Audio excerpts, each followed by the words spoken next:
le Flash Info.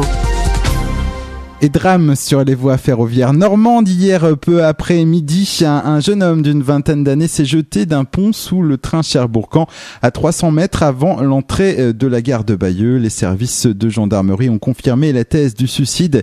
Cet incident a occasionné des retards sur la ligne. Le trafic a pu reprendre en cours d'après-midi.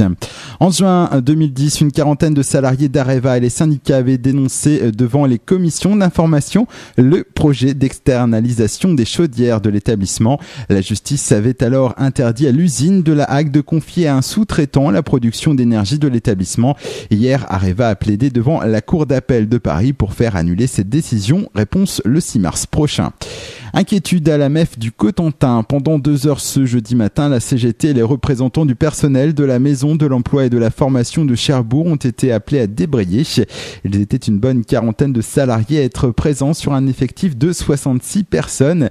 Les raisons de leur mécontentement, la réduction de 30% des budgets pour le financement des maisons de l'emploi en 2014 et la suppression de l'accueil de tous les types de publics. Ils craignent à la fois pour leur emploi et pour leur mission de service public. Il avait percuté un piéton avant de prendre la fuite. Avant-hier soir, le conducteur s'est finalement présenté au commissariat de Cherbourg en invoquant la panique. Les faits s'étaient déroulés mercredi matin vers 8h, rue Becquerel à Octeville. Une dame de 65 ans qui traversait le passage piéton avait été violemment percutée par une voiture pour être ensuite transportée au CHU de Caen.